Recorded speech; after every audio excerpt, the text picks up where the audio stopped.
We just went over an impactful camera that is still very relevant in today's market in the hands of hybrid shooters. So I thought it fitting to expose y'all to a very similar camera with equal importance in my opinion, but much less prevalent in the grand scheme of things. And as I've said, the camera's a lot more important than you might think. It's the grandfather of my main cameras, and it's been eclipsed in almost every single way you can imagine.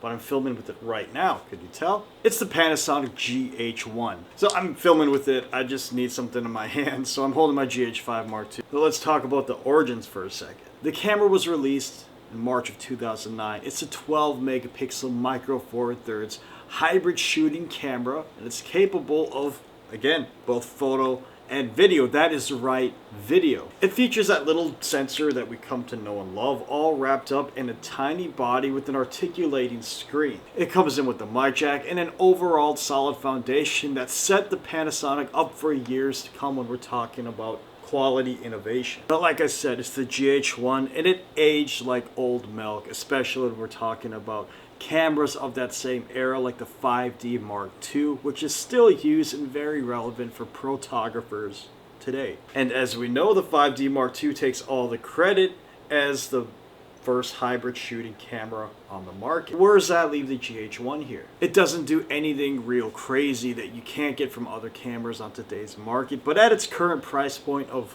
like 50 to 150 bucks, it's a pretty decent camera, all things considered. My copy here was well under $50 because it came in very questionable decisions. The latches don't latch, the gaskets aren't there, and the menu system is in Japanese, and I'm the wrong subgenre of Asian to be reading. So I can't understand what I'm doing. But I can figure out how to navigate and use manual settings when it comes to photo and video with that beautiful GH1 right there. And as you know, I'm overlaying all the shots that I've taken throughout this year with the GH1, and as you can see, it has very stellar imaging with that 12 megapixel sensor, which is very capable of almost anything you need it for when we're talking about social media in today's environment. Like, yeah, it's nice to have more megapixels, but 12 is a sweet spot, especially with the micro four thirds sensor, because pixel density. A smaller sensor with less megapixels means great quality, usually. It's a relatively speedy camera for its age with a 1 second to boot up time and up to 3 seconds continuous shooting. But the real reason the GH1 is so important is because it was one of the first hybrid shooting cameras on the market. Not the first, but it's pretty darn close by just a few months. So again, the 5D came out just a little bit earlier, and it takes the cake as being the first professional hybrid shooting camera. And with a decent full frame sensor, full HD offerings, both of which still landed in the bags of photographers today. And it's crazy to think because it's about a decade and a half after the fact that these two cameras were released. The 5D Mark II is a beautiful camera. The GH1, however, didn't age so well.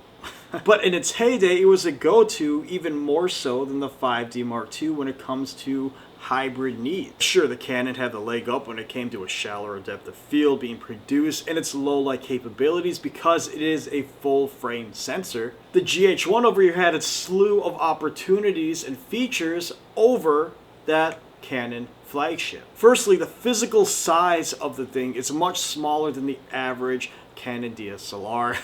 The articulating screen makes framing shots an absolute breeze and could even set themselves up for vlogging, even though this wasn't really a thing when the GH1 first came out. Now on the technical side, the Panasonic offers full HD at 24p, much like the Canon, but unlike the Canon, it could do 720p at up to 60 frames per second. And while the bitrate of both the GH1 and the 5D Mark II are very similar, the GH1 can be hacked to go up to even 100 megabytes per second at full HD, which is relevant even to today's standards, to say the least. Another obvious leg up that the GH1 has over the 5D2 was adaptability. Because it is a small mirrorless camera at heart, you could put virtually any lens on the thing and let your freedom wander. It does have a mic jack, but it's a 2.5 millimeter. You could still use your 3.5s, you just have to adapt them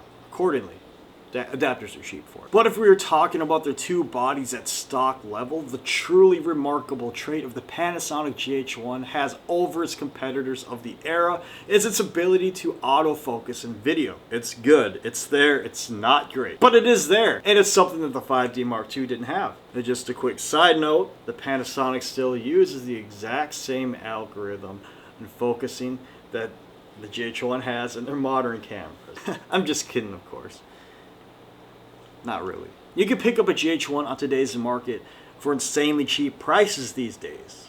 But should you? I still think it'd make a good throwaway camera. Not great, but good. It's not terribly tough, as you can see. Mine fell apart for no reason whatsoever, and there's no weather sealing. But it's a cheap camera enough to not care a whole lot about. Disposable cameras are the best, and I'm not talking about the ones you might find at Walgreens. The GH1 is a relic of the past that simply didn't age like its counterparts of the same era, but it's still a decent camera. I still feel like Panasonic doesn't get the credit that they deserve when it comes to how powerful their cameras are, especially at their price point. But maybe it's better we keep it that way and don't tell those TikTok influencers that keep driving up the price of useless cameras. The GH1 is a wonder, and the heritage of cameras that followed are truly remarkable, especially for what they do at their price point. So again, don't tell anyone how good Panasonics are. Well, share my video. I need cat food money.